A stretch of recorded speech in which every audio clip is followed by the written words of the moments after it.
के खड़े हैं उनसे निवेदन है कि आप मंच पे आ जाए। हमारे बहुत साथी किसी आवश्यक काम से निकल गए हैं, फिर भी हम जितने हैं इतने बहुत हैं। आज हमारे लिए खुशी का दिन है कि हमारे देश के एक महान व्यक्तित्व, महान विभूति, भारत रत्न डॉक्टर भीमराव अंबेडकर साहब का जन्म दिवस है। आज हम सभी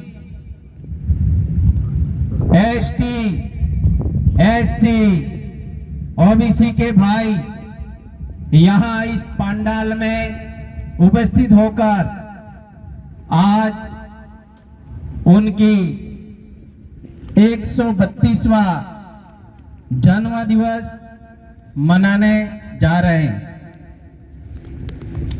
डॉक्टर भीमराव अंबेडकर एक ऐसी महान विभूति थे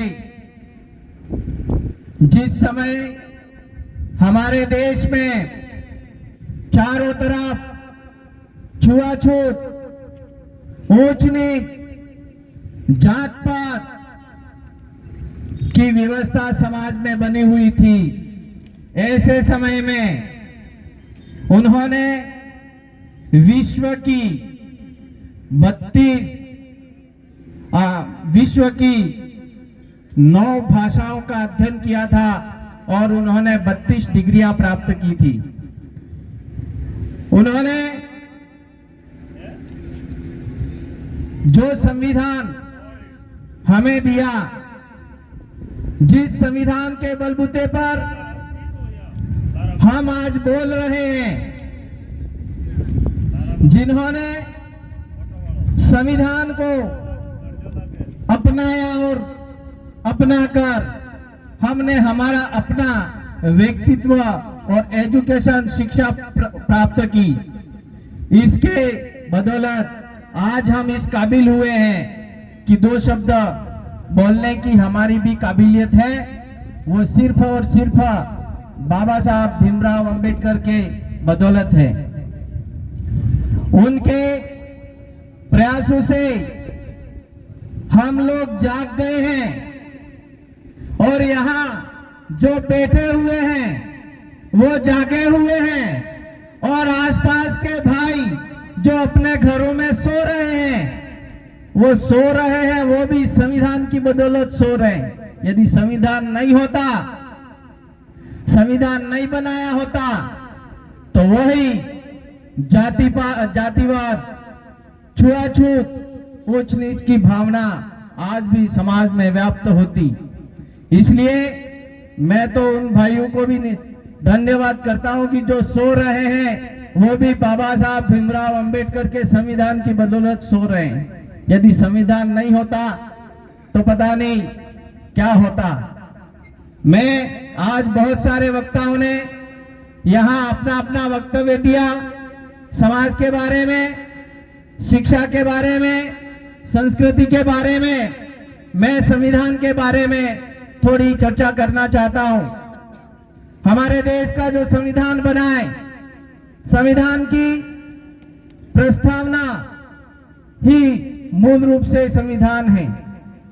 हमारे संविधान में 395 अनुच्छेद हैं, लेकिन इतने अनुच्छेद सिर्फ प्रस्तावना में छुपे हुए हैं। तो मैं आप सभी को एक बार संविधान की प्रस्तावना पढ़कर सुनाना चाहता हूं।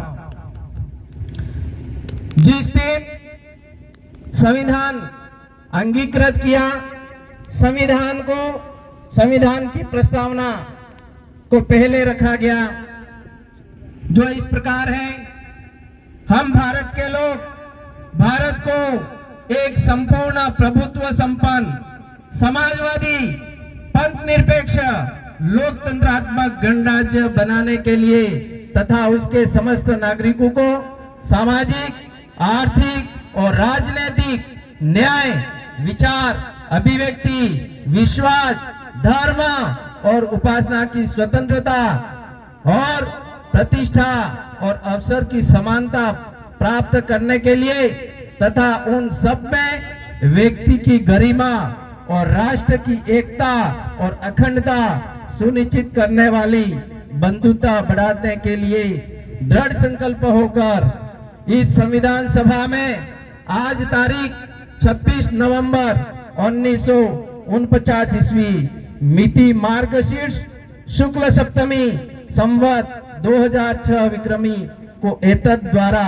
इस संविधान को अंगीकृत करते हैं, अधिनियमित करते हैं और आत्मसमर्पित करते हैं। और इस मौके पर आज मैं ये हमारी सरकार से मांग करता हूं कि जब भी कोई सरकारी कार्यक्रमों का आयोजन होता है, जब भी शिक्षण संस्थाओं में दिन की शुरुआत होती है, उस दिन संविधान की प्रस्तावना को पढ़ा जाए।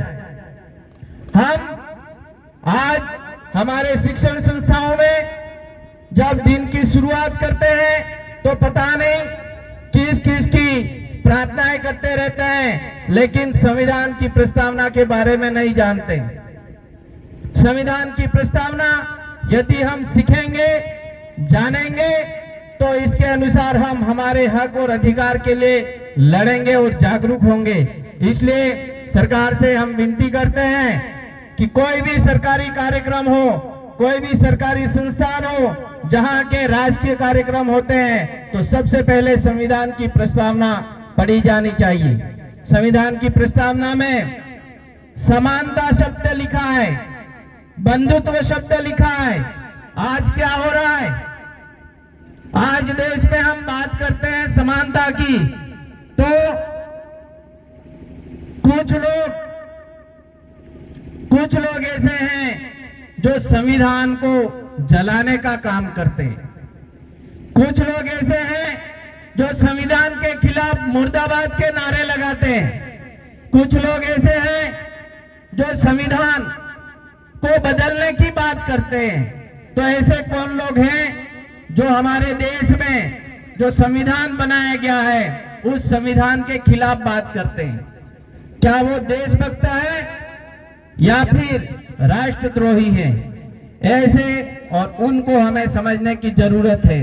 इस मौके पर आप सभी लोग यहाँ उपस्थित हुए और आप सभी में संविधान के प्रति आदर है, आप सभी संविधान को मानते हैं। तो हम भी आज इस मौके पर, इस अवसर पर ये कहना चाहते हैं कि हम सभी लोग संविधान और संविधान प्रदत्त जो अधिकार हमें मिले हैं, संविधान का सम्मान करते हुए हम उन सारे अधिकारों का सम्मान करते हैं।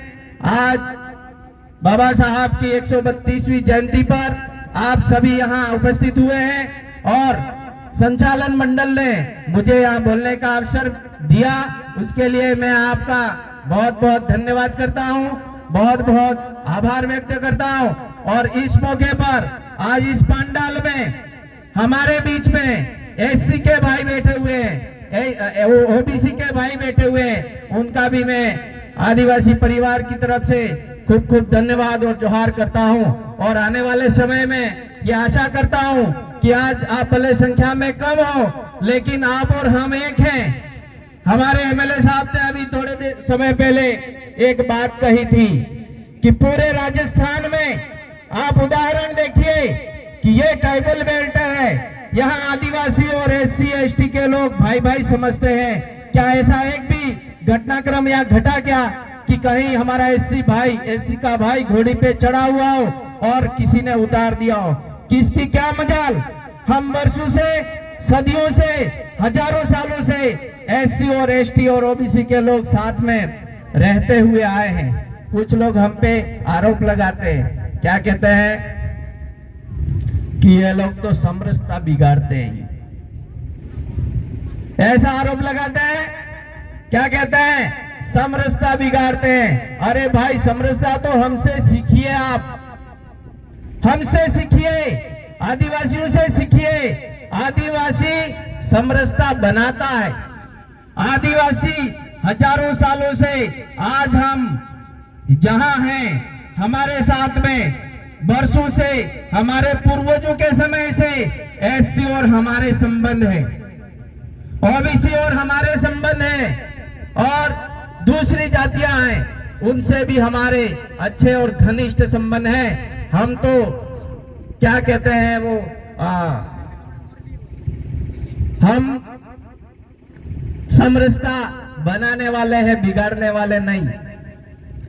तो इसलिए मैं कहना चाहता हूं मेरे भाइयों, आने वाले समय में हम सब कंधे से कंधा मिलाकर समाज में बाबा भीमराव साहब अंबेडकर का जो समानता का सिद्धांत है उस पे काम करेंगे और समाज में सामाजिक समरसता को कायम करेंगे। इस मौके पर आपने मुझे सुना, बहुत बहुत धन्यवाद, मंच का आभार। बाबा साहब अमर रहे, बाबा साहब अमर रहे। जय भीम, जय जोहार। हाँ, तैयार है।